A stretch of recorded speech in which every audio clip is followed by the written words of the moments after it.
Alright, thank you very much. Hello everybody, it's your good friend Pozzible here, and I'm back in action with another anime review of an anime I saw actually a long time ago. Sorry it's been taking me so long to get back to this one. But I really struggled with what I was going to say and how I was going to present it, and eventually I just forgot all about it, which is not a good thing.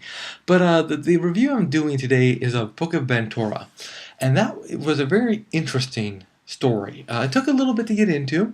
I was intrigued by it. After a while, it started off kind of slow, and it was a little confusing, but I'll tell you why in just a moment. But ultimately, if I were to sum up the Book of Bantarro in one word, the word would be intriguing.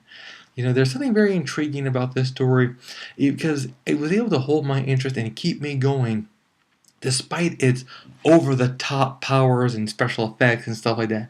It's just anime, it's just a cartoon, but at the same time, they really stretched the boundaries, and yet they kept it all within the mythos. And I found that very intriguing. It's very hard to talk about this. I don't want to give away too much information about the Book of Bantarro. I'll give you the basics, okay? You have the quote-unquote good guys, who are the armed librarians of Bantarro. The whole thing is that God created the universe, and then God split himself into three parts. The first part was the past, the second part is the present, and the last part is the future. What's intriguing about this story is that when you die in this area, you become a book. And that's what the books are.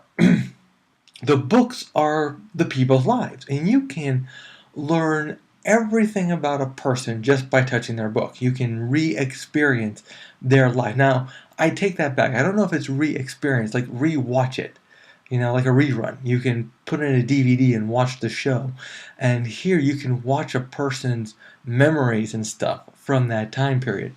That said, it's interesting to me that, you know, a person's experience was always in the third person.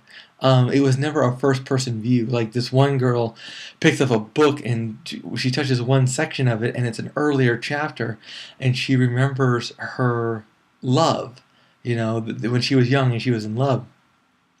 She touches another part of the book, it's a later chapter, she's now an old woman. She's trying to get her husband's book so she can read it again and relive the experience with him again.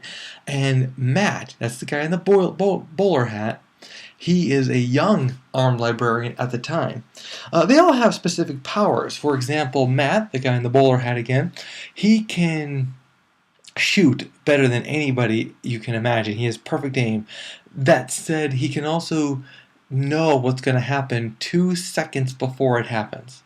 And so if someone's going to shoot him or someone's going to throw something at him, he can dodge it because he knows what's going to happen.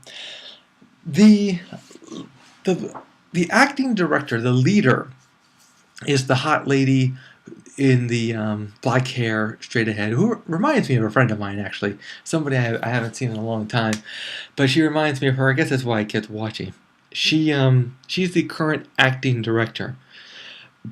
That was something I could never understand. Why was it the acting director? You know, why wasn't she the director? It's a mystery. It is explained, I will admit. It is explained. I'll just call her Hammy, because that's what Matt calls her, and her name is difficult for me to pronounce. She also has this incredible strength. She can use a slingshot and shoot anybody from any distance.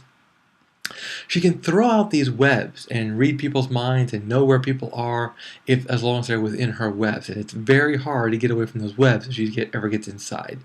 There's much more people than what you see here. But I'm not going to go through them all because that would take an hour. The point is, you got the good guys, the armed librarians, versus the bad guys, the Church of Drowning in God's Grace.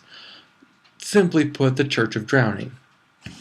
You have these guys who, it is their job, their goal, their desire to become the world's most beautiful book. And so they strive to experience everything in life. They're wealthy, they're powerful, and they use people because when they use people, it's called meat, but they use them so that they can attack the Book of Bantarro.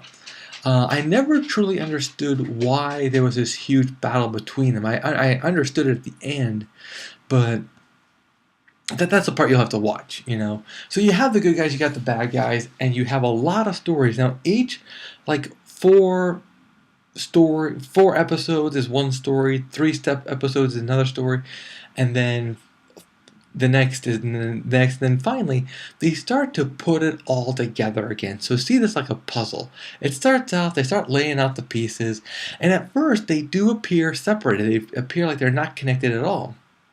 Then they start putting it all together and start explaining, okay, this is why this happened, this is why that happened, and this is the big connection. Now, of course, this is anime, so we have to talk briefly about fan service. There is none. There's barely any.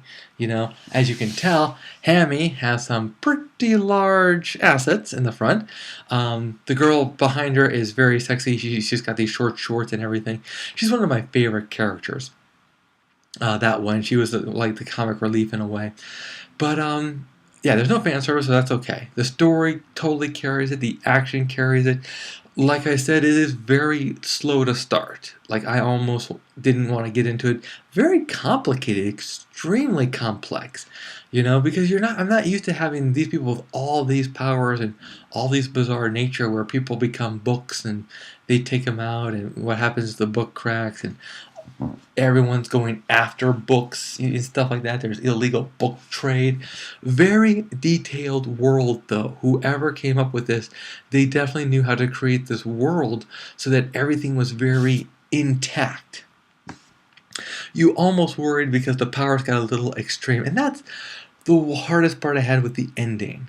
All of a sudden, you know, I said it once and I'll say it again, there's 3 ways to end an adventure. Extreme violence, extreme intelligence, or fantasy mumbo jumbo. And that's how they ended it, with mumbo jumbo. It's like they started doing this, and then it's like, oh no, you can't do that to me because I've got this power. And it's like, oh no, I've got that power. And so it just doesn't connect. And mumbo jumbo is pretty much, you can't be too upset about it because, let's face it, the whole thing is about fantasy mumbo jumbo, all these bizarre powers that ultimately just, you know, build up to too far. All right, guys, that's it for me today. Somebody's at the door. All right, we're coming. We'll talk to you later. We'll see you at the theaters.